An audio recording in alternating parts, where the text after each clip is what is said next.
Professeur Olukomi, rebonjour. Bonjour. Depuis mai 2023, vous avez encore un nouveau mandat de 3 ans à la tête du PSR. Jusqu'à aujourd'hui, quels sont les chantiers que vous avez eu à mener? Merci beaucoup. Et disons que depuis notre dernier congrès, nous n'avons fait que poursuivre ce qui était déjà en cours. Et notre préoccupation fondamentale, c'est encore la formation et la conquête du terrain. De sorte que sur le plan donc de la formation, nous avons réuni déjà plusieurs fois les jeunes, avec qui nous avons débattu des problèmes du pays et les orientations donc, que nous devons avoir. Et relativement donc à la conquête du terrain, nos structures sont toujours sur le terrain, et dans certaines préfectures notamment, mais aussi à Lomé ou dans certaines circonscriptions ici, nous poursuivons le travail tous les jours avec des réunions au niveau de la jeunesse, et nous aurons dans les prochaines semaines également une rencontre de façon globale avec les femmes. Okay. Justement, dans ces différentes rencontres, vous insistez sur les valeurs citoyennes que devait avoir la jeunesse en particulier, même pourquoi pas tout citoyen. Pourquoi ces valeurs-là tiennent-elles vraiment à cœur au PSR? Vous voyez, si nous avons beaucoup de problèmes dans nos pays, dans l'Afrique en général et au Togo en particulier, c'est parce que les valeurs ne servent pas de boussole à l'action politique. Quelles sont ces valeurs? Vous voyez, nous avons les valeurs de solidarité. Nous avons les valeurs d'intégrité, en réalité. Nous avons les valeurs du respect du bien public. Nous avons les valeurs de tolérance. Elles sont nombreuses. Et quand, dans l'action publique, on ne met pas en avant le bien public, et que ce sont les intérêts égoïstes, partisans, qui dominent, eh bien, l'intérêt général est tout souvent bafoué, de sorte que on pourrait dire chacun pour soi. Et quand on est dans un tel système, rien ne saurait marcher. Nous formons une entité. Et cette entité ne peut vivre que lorsque ces différentes composantes vivent dans une harmonie, dans une cohérence. Mais aujourd'hui, il faut reconnaître que ce n'est pas véritablement le cas. Il y a une fracture au niveau des couches sociales.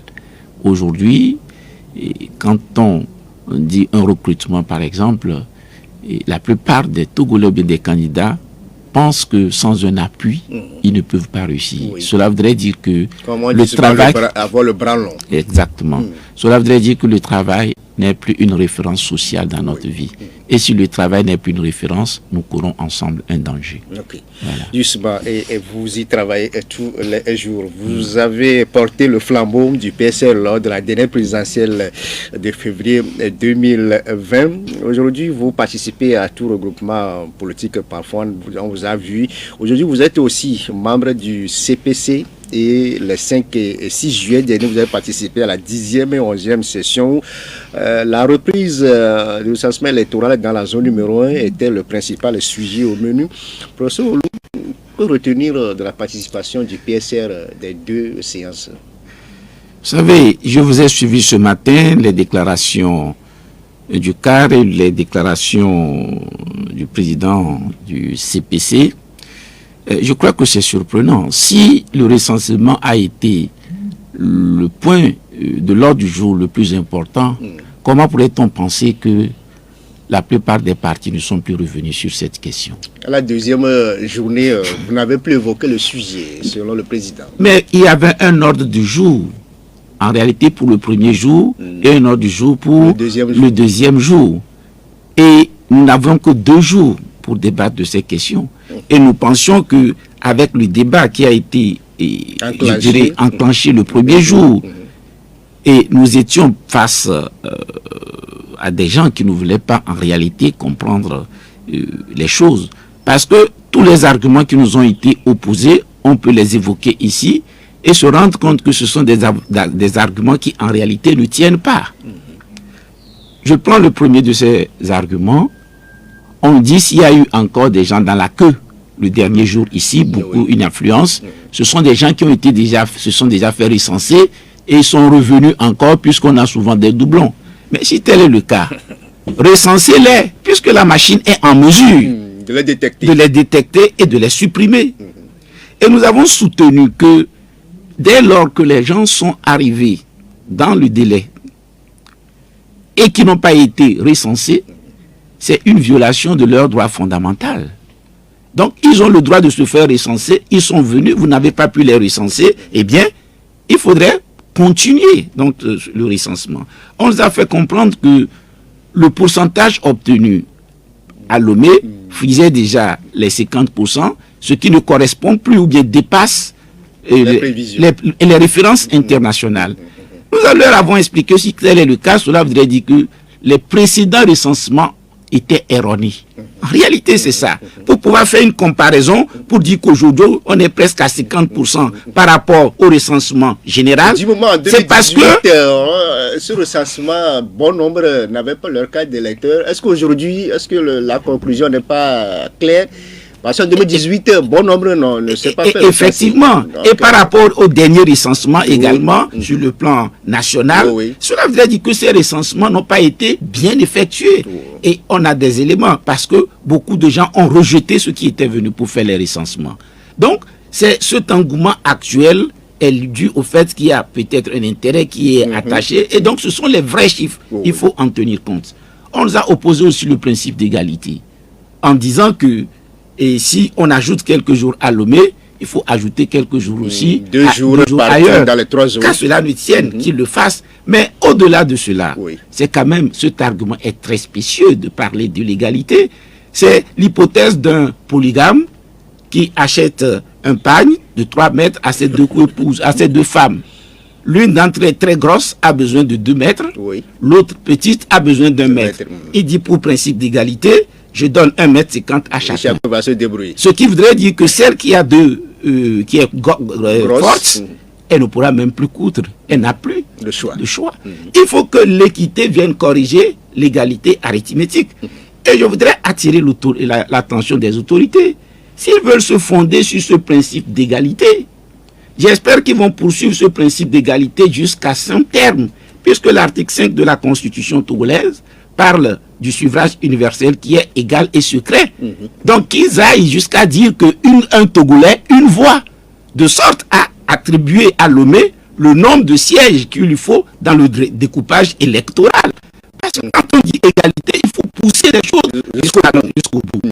Et reconnaître qu'à Lomé aussi, comme sur l'ensemble du territoire, on fera un citoyen, une voix.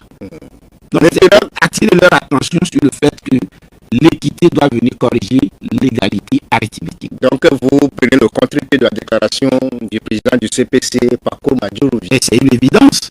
Beaucoup de partis politiques ne sont pas satisfaits donc, de ces discussions que nous avons eues. Et nous demandons véritablement que cela soit repris. Mais s'ils ne le font pas, je voudrais simplement dire... c'est presque dit, hein, je voulais simplement dire à ceux qui n'ont pas pu se faire recruter que... encore le choix.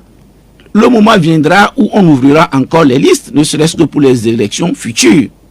Qu'en ce moment, ils fassent tout pour se faire recruter et se faire recenser plutôt, mais qu'ils n'oublient pas que c'est le gouvernement qui les avait exclus de ce recensement et qu'ils en tiennent compte dans leur vote futur.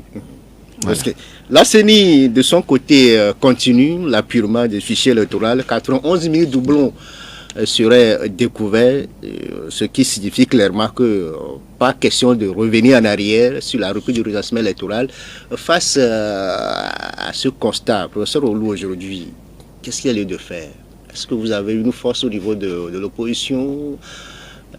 Vos militants qui n'ont pas de cas, c'est vrai qu'ils vont attendre l'autre prochaine échéance électorale. Ce qu'on doit comprendre, nous ne demandons pas ce recensement pour nos militants. Nous le demandons pour tous les Togolais. Rien n'indique que ce sont nos militants qui n'ont pas été recensés. Nous, c'est une question du respect des droits des citoyens togolais. C'est notre préoccupation. Voilà. Maintenant, est-ce que nous avons un moyen pour contraindre le gouvernement à le faire? En réalité, nous n'avons aucun moyen pour les contraindre. Et ce qu'il faut faire, c'est ce que nous sommes en train de faire, d'attirer leur attention en faisant valoir nos arguments. Mais comme je le dis, l'occasion viendra encore où il y aura de nouveaux recensements. Vous voyez, quand vous vérifiez par rapport à ce qui a pu se passer à Lomé, les premiers jours, il y a des kits qui n'ont pas marché. Il y a eu des problèmes de cartes. Vierge. Oui, des cartes qui n'ont pas pu. Et disons, entre-temps, il y a eu rupture des stocks. Oui. Il y a les groupes électrogènes qui, durant certains jours, n'ont pas marché. Donc, en définitive, environ 3 à 4 jours ont été perdus.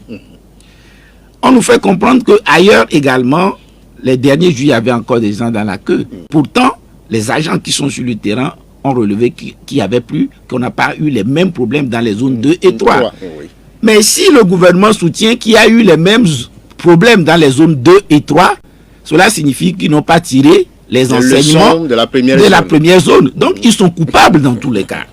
Si les mêmes problèmes se sont posés ailleurs, cela voudrait dire qu'ils sont coupables dans la façon dont les choses se sont placées. Et je crois honnêtement que sur des choses élémentaires, comme la reprise donc, du recensement dans la zone 1, ne serait-ce que pour 2-3 jours, simplement, même sans ouvrir tous les bureaux, sur des choses élémentaires comme ça, on ne devrait pas vraiment discuter pendant longtemps. Il devait y avoir un minimum de consensus pour qu'on le fasse. Donc vous pensez qu'il a manqué de volonté au niveau du gouvernement? Je ne peux pas dire le contraire. Soyons sincères. Pour moi, c'est quelque chose qui était faisable et on aurait pu le faire. Ne serait-ce qu'à 2 jours, 3 jours pour dire, OK, essayons voir ce que ça pourrait donner. OK. Voilà. Pour certains, les élections sont encore mal parties par rapport à tout ce qui se passe, manque de chronogramme, communication, peu de communication autour du processus, refus de reprendre l'opération de la zone numéro 1. Est-ce que vous pensez qu'on va reprendre les mêmes choses chaque année? Est-ce que c'est pipé d'avance? Est-ce que ça... Notre devoir, c'est d'essayer toujours de lutter et de voir ce qui peut être rattrapé, ce qui peut être corrigé. Ne serait-ce que peut-être dans les bureaux de vote, qu'est-ce que nous pourrions encore faire? Et à notre niveau, au niveau de l'opposition d'autres partis, quelle organisation pourrions-nous mettre en place pour pouvoir limiter, si vous voulez, les effets de cette situation que nous constatons? Et parce qu'on ne peut pas dire, bon, vu tous ces problèmes, il vaut mieux laisser tomber. Si vous laissez tomber, vous viendrez reprendre un jour.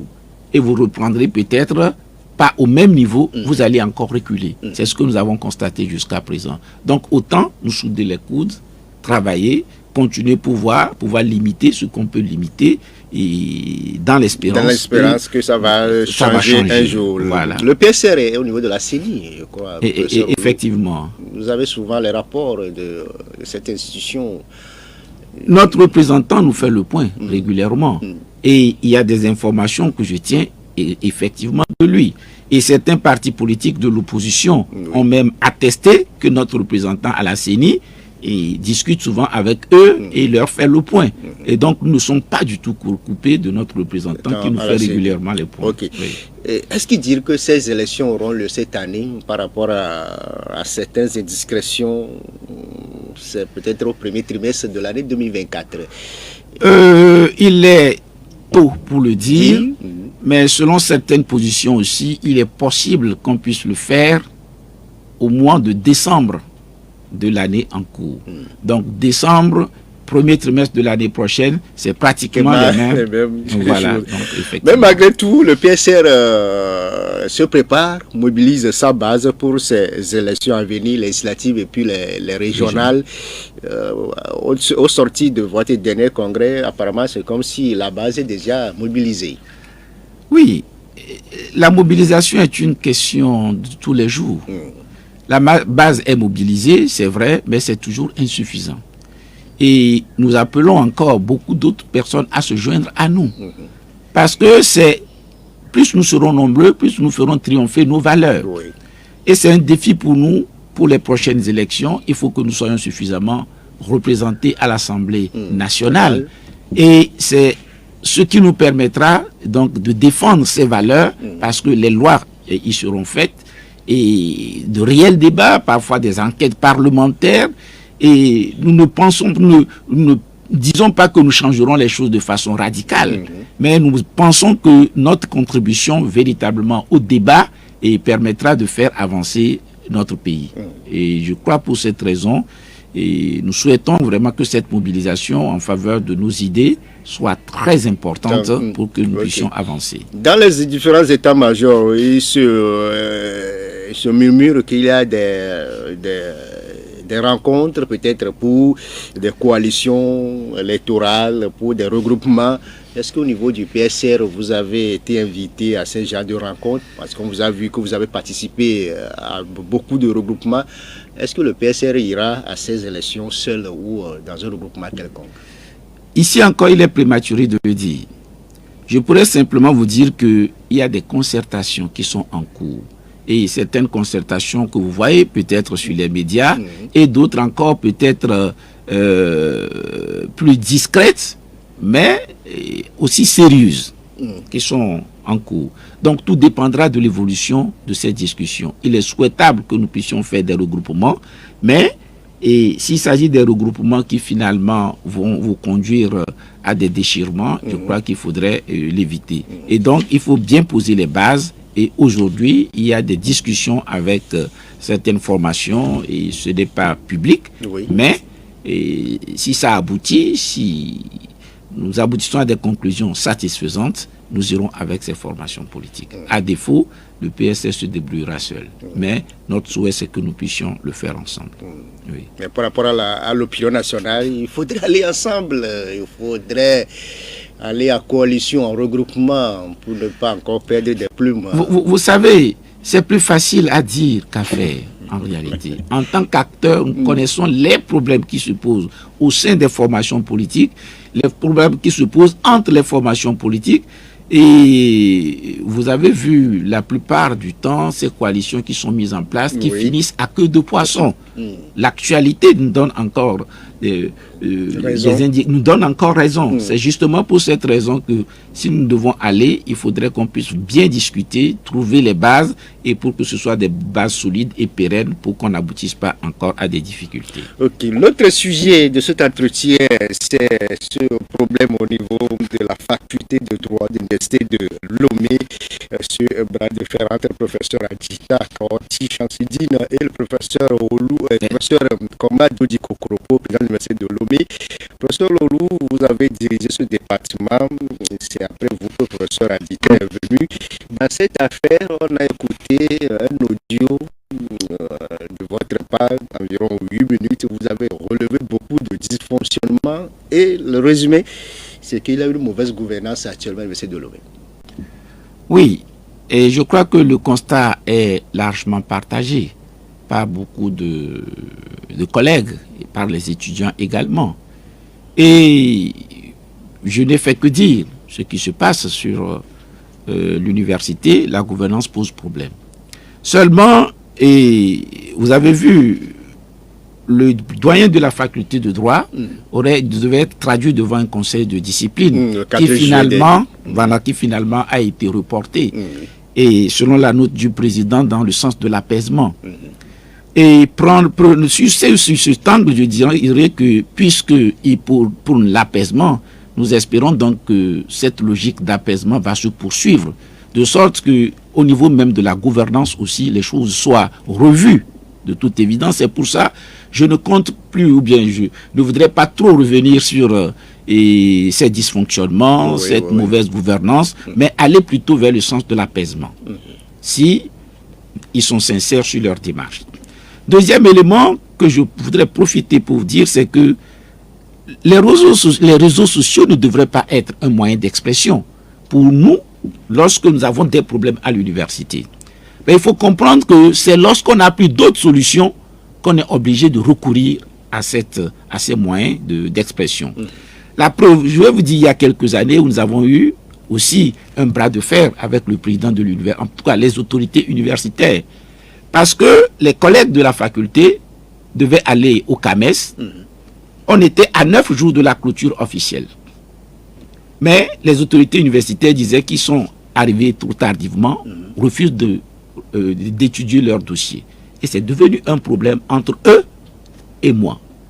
Mais personne ne nous a entendus sur les réseaux sociaux. Oui. J'ai dû insister. Quand ça ne marchait pas, j'avais appelé le ministre de l'enseignement supérieur d'alors, le professeur Akpagana, qui est intervenu. Et finalement, nous avons pu présenter les 5 candidats. Oui. Sur les 5, 3 ont réussi. C'était pour nous véritablement une victoire de l'institution. Oui. Ok. Et donc c'est parce que nous n'avons plus aujourd'hui l'écoute par rapport au ministre.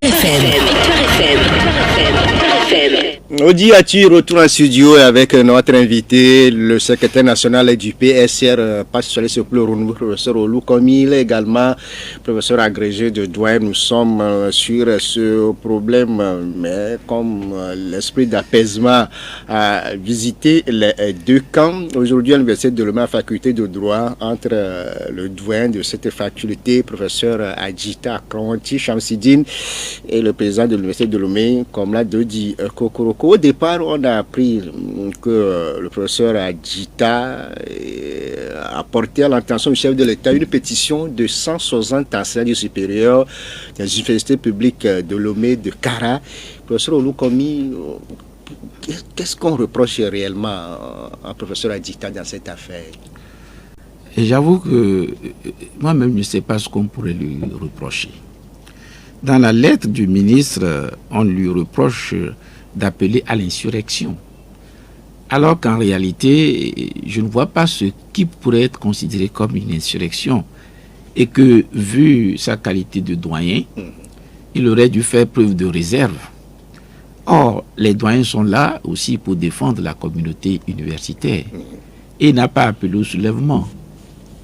Il a adressé avec un certain nombre de personnes une lettre au chef de l'État, lui disant que nous avons un certain nombre de problèmes. Malheureusement, les autorités universitaires jusqu'à présent n'ont pas pu nous entendre, nous comprendre. Et nous lui demandons d'intervenir. Et donc, dans ce mémorandum, un certain nombre de points ont été soulevés. Et donc, je crois que, à mon sens, il est dans l'exercice normal de ses prérogatives. Et saisir le chef de l'État et porter cette saisine à la connaissance des autres collègues ne serait être assimilé à une insurrection. Donc, c'est dire que le ministre de l'enseignement supérieur aussi était dépassé par le problème, professeur Ouatteba, avant qu'on ne saisisse le chef de l'État? Oui, dans tous les cas, les discussions ont été menées à la fois avec le président de l'université, mais également avec le ministre de l'enseignement supérieur. Et donc, c'est parce que finalement, aucune solution n'a été trouvée que le mais chef... Ils sont des enseignants comme vous aussi. Oui, vous voyez... Ils viennent sur le campus comme vous. Une double casquette. Ils sont enseignants, oui. C'est vrai, mais quand ils sont de l'autre côté, ils agissent en tant que membres du gouvernement. Et je crois que ce n'est pas leur qualité d'enseignant qui a prévalu. Voilà. Et je faisais d'ailleurs avant la pause, je disais donc que si nous sortons sur les réseaux sociaux ou que nous sommes invités ici aujourd'hui, c'est effectivement parce que nous n'avons pas été entendus par les autorités universitaires. C'est pour cela que nous sommes sortis sur les réseaux sociaux. Parce que par le passé, il y a eu des problèmes à l'université. Moi, personnellement, je me suis adressé au ministre d'alors, professeur Akpagana, qui est intervenu, qui a réglé les problèmes. Si vous avez cette possibilité, vous n'avez pas besoin de sortir sur les réseaux sociaux. Mais nous espérons qu'avec ce problème maintenant qui est d'actualité, les autorités universitaires aussi le comprendront, de sorte qu'ensemble, dorénavant, nous puissions discuter sérieusement et aller dans le sens véritablement de l'apaisement, comme ils ont eu à le dire. Nous sommes preneurs s'ils sont vraiment sincères dans cette logique. On pense que bon, cet esprit d'apaisement va continuer pour que la paix revienne dans la maison du savoir. Mais dans votre audio, vous êtes revenu sur beaucoup de problèmes sur lesquels on ne va plus insister ici. Mais par rapport aux libertés syndicales, que ce soit au niveau des étudiants ou des enseignants, vous avez l'impression que ces libertés-là sont confisquées entre griffes. Oui, c'est vrai.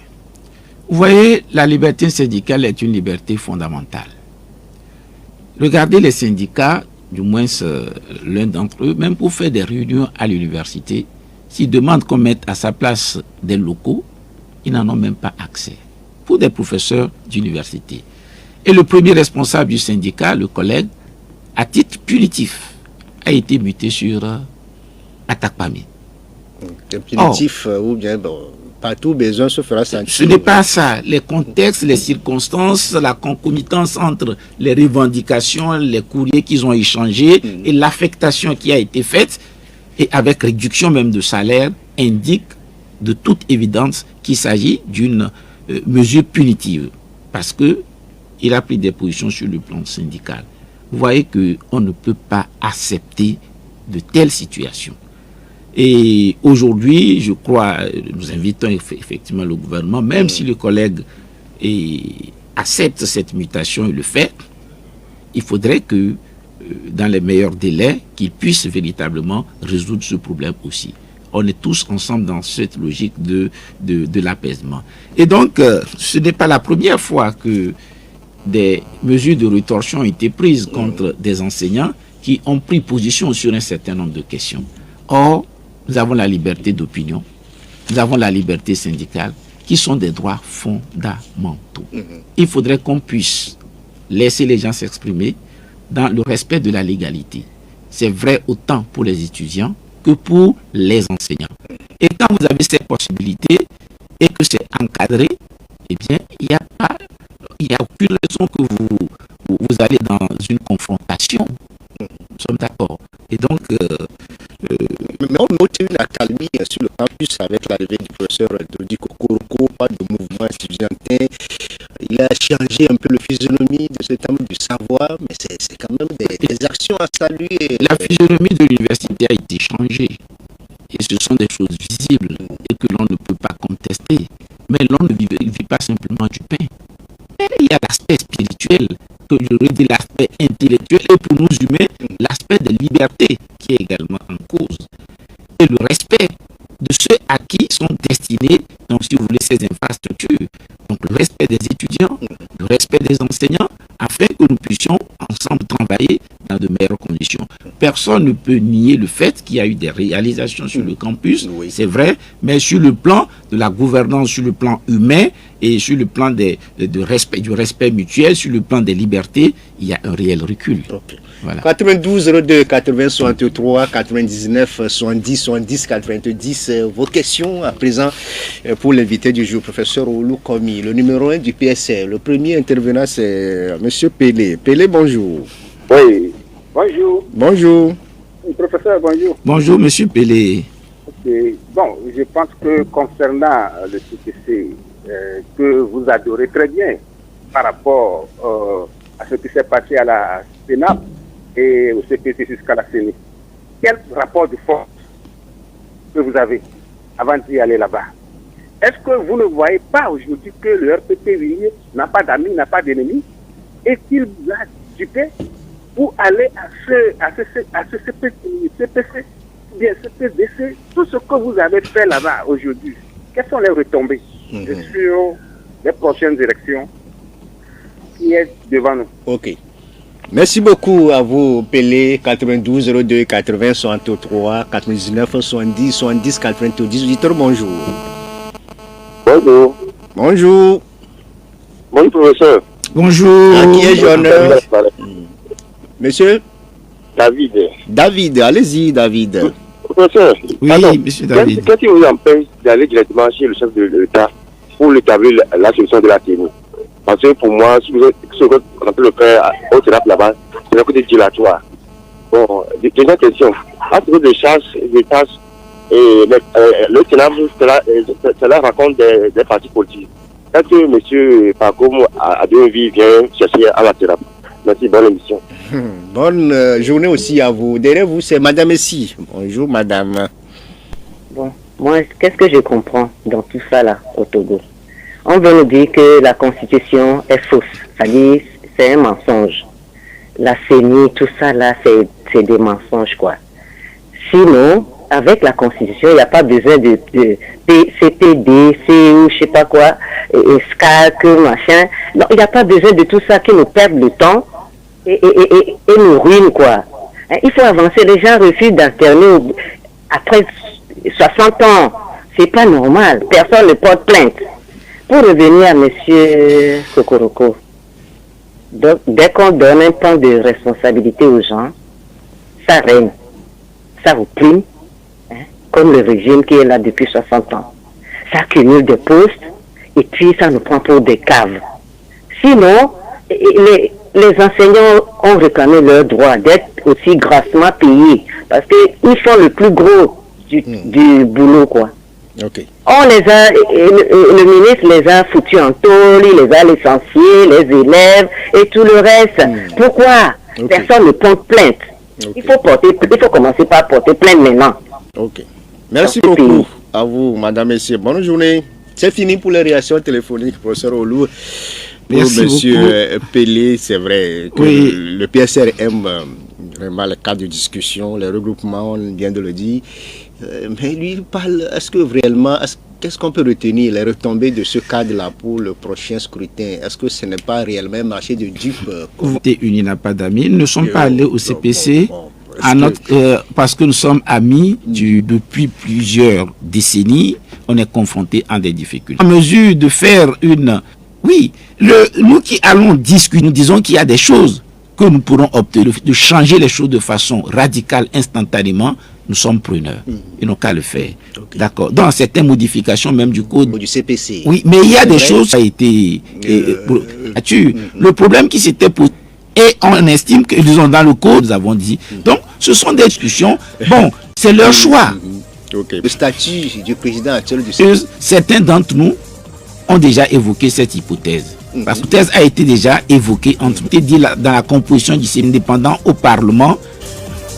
Avec le dialogue permanent. C'est parce que souvent il y a ce problème qu'on dit. Le cadre là, voilà. Nous sommes arrivés à... Togolais, je dirais, parce que le désespoir est soudé et les choses iront mieux dorénavant.